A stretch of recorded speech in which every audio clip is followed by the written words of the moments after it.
Selamat pagi anak-anak, selamat datang kembali pada sejarah peminatan kelas 11. Jadi di materi kali ini kita akan membahas tentang perlawanan rakyat Nusantara terhadap kolonialisme dan imperialisme yang terjadi. Jadi berbagai perubahan yang terjadi akibat sosial ekonomi dan politik yang kita pelajari di minggu lalu menyebabkan kekecewaan dan penderitaan di kalangan rakyat. Hal inilah yang menyebabkan terjadinya perlawanan. Untuk lebih jelasnya bisa kalian saksikan di video berikut dengan baik. Perang Palembang. Pada tahun 1811, Sultan Mahmud Badarudin II menyerang pos tentara Belanda yang berada di Palembang, namun yang menolak bekerja sama dengan Inggris. Sehingga Thomas Stamford Brinkley Raffles mengirimkan pasukan menyerang Palembang dan Sultan Mahmud Badarudin II terpaksa melarikan diri dari istana kerajaan. Kemudian Raffles mengangkat Sultan Ahmad Najamuddin II, adik Sultan Mahmud Badarudin II sebagai raja. Pada tahun 1813, Sultan Mahmud Badarudin II kembali mengambil alih kerajaan, namun 1 bulan berikutnya diturunkan kembali oleh Raffles dan mengangkat kembali Sultan Ahmad Najamuddin II, sehingga menyebabkan perpecahan keluarga dalam Kesultanan Palembang. Pada 1818, Belanda membalas kekalahan mereka sebelumnya dan menyerang Palembang serta berhasil menangkap Sultan Ahmad Najamuddin II dan mengasingkannya ke Batavia. Namun Kesultanan Palembang mengangkat bangkit melakukan perlawanan, kemudian dipimpin oleh Sultan Mahmud Badarudin II. Pada tahun 1819, Sultan mendapat serangan dari pasukan India yang diantara lain dikenal sebagai Perang Menteng. Pada 1821, dengan kekuatan prajurit dari 4.000 tentara, Belanda kembali menyerang Palembang dan berhasil menangkap Sultan Mahmud Badarudin II, kemudian mengasingkannya ke Ternate. Pada dasarnya, pemerintahan kolonial Belanda tidak percaya kepada raja-raja Melayu. Mutinghe mengujinya dengan melakukan penjajakan ke dalam wilayah Kesultanan Palembang dengan alasan inspeksi dan inventarisasi daerah. Ternyata di daerah Muara Rawas, ia dan pasukannya diserang pengikut Sultan Mahmud Badarudin II yang masih setia. Kembalinya ke Palembang, ia menuntut agar putra mahkota diserahkan padanya, dimaksudkan sebagai jaminan kesetiaan Sultan kepada Belanda. Bertepatan dengan habisnya ultimatum Mutinghe untuk penyerahan putra mahkota, Sultan Mahmud Badarudin mulai menyerang Belanda. Pertempuran dimulai pada 21 Oktober 1819 oleh Belanda dengan tembakan atas perintah Walter Berg. Serangan ini disambut dengan tembakan-tembakan dari tepi Musi.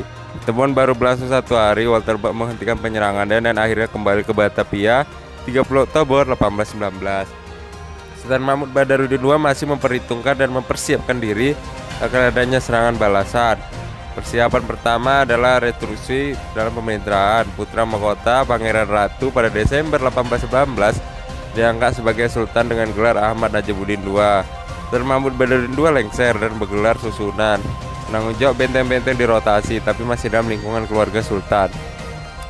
Setelah melalui penggarapan bangsawan dan orang Arab, Palembang melalui pekerjaan spionase dan tempat pertahanan di sepanjang Sungai Musi sudah diketahui oleh pasukan Belanda serta persiapan angkatan perang yang kuat.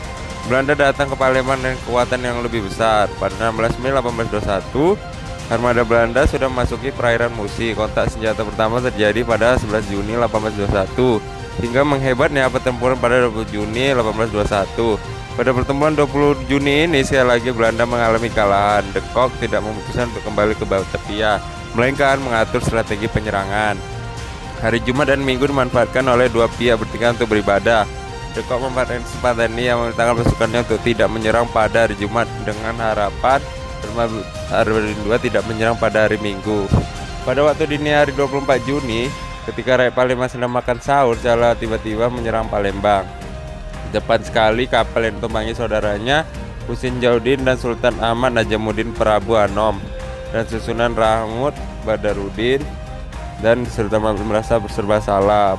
Perlawanan dadakan ini tentu saja melumpuhkan Palembang karena mengira di hari Minggu orang Belanda tidak menyerang. Setelah melalui perlawanan yang hebat, pada 25 Juni 1821 Palembang jatuh ke tangan Belanda. Kemudian pada 1 Juli 1821 berkibarlah bendera Rood Wit en Blauw de Bastion Kota Besok. Maka resmilah kolonialisme Hindia Belanda di Palembang. Tanggal 13 Juli 1801 menjelang tengah malam, tanggal 3 Syawal, Taman Badan II serta keluarganya menaiki kapal The Groot pada 4 Syawal dengan tujuan Batavia. Dari Batavia dan keluarga diasingkan ke Pulau Ternate sampai akhirnya 26 September 1852. Latar belakang terjadinya Perang Bali. Latar belakang terjadi Perang Bali karena adanya hak tawon karang di mana hak adalah merapas perahu atau kapal-kapal Belanda. Dengan adanya hak tawon karang ini, Belanda merasa dirugikan sekali sebab kapal-kapalnya diambil oleh rakyat Bali. Dengan rakyat Belanda ingin mengikat Bali untuk bekerjasama hal politik dalam melakukan perjanjian. Hal ini tidak diterima oleh rakyat Bali, sedangkan hak tawon karang saja harus dihapuskan oleh Belanda. Untuk itu terjadilah perang antara Belanda dengan Bali. Faktor-faktor yang melatar belakangi Perang Bali. Sebab umum, Belanda tidak memasang kehendaknya untuk menghapuskan hak-hak kekuasaan kerajaan-kerajaan di Bali atas daerahnya. Raja-raja Bali dipaksa mengakui kedaulatan pemerintah Hindia Belanda dan mengizinkan pengibaran bendera Belanda di wilayah kerajaannya. 3. Adat Sute yang dianggap Belanda tidak berkemanusiaan akan dihapus oleh Belanda. Sebab khusus faktor yang menyebabkan Perang Bali antara tahun 1846 sampai 1849, masalah utama adanya hak karang yang dimiliki oleh kerajaan Bali. Kronologi waktu dalam Perang Bali dan tokoh-tokoh yang terlibat dalam peperangannya. Salah satu hak yang dimiliki oleh kerajaan di Bali di antara adalah hak menjalankan hukum hak tawon karang. Menurut hukum ini, Raja Bali berhak untuk merampas muatan kapal yang terdampar di pantai wilayah kerajaannya. Suatu Belanda berada di Indonesia, Bali masih merupakan negara merdeka dan perdagangannya. Telah berulang kali Belanda terdampar di salah satu pantai dari kerajaan Bali dan muatannya dirampas oleh raja. Selanjutnya, Belanda telah mengajukan protes dan mengadakan perjanjian yang menyangkut pembebasan kapal-kapal Belanda, tapi Raja-Raja Bali sering tidak pernah mengindahkan. Antara Raja-Raja Bali yang pernah diajak untuk mengadakan perjanjian pada tahun 1841 ialah Raja-Raja Kulungkung, Buleleng, Badung, dan Karangasem. Jadi sesungguhnya Raja Bali telah dipaksa untuk mengakui kedaulatan pemerintahan Belanda dan mengizinkan pengibaran bendera Belanda di kerajaan. Tapi semuanya itu tidak dilaksanakan oleh Raja-Raja Bali karena dipaksa, karena merasa diingkari. Maka Belanda memutuskan untuk menggunakan kekerasan dalam usaha menundukkan Raja-Raja Bali tersebut. Akhirnya pada 1846 Belanda mengirimkan ekspedisi militernya ke daerah Buleleng. Karena ini Gusti Getut Jelantik menyiapkan pasukan untuk menghadapi kedatangan Belanda. Sementara itu Karangasem memihak Buleleng, sehingga berkobar Perang Belanda-Bali. Dalam menghadapi perlawanan rakyat Bali, Belanda terpaksa mengarahkan ekspedisi besar-besaran sebanyak 3 kali. Ekspedisi pertama dan kedua di Bali menang. Ekspedisi ketiga mengalami kekalahan sehingga Bali menjadi milik Belanda.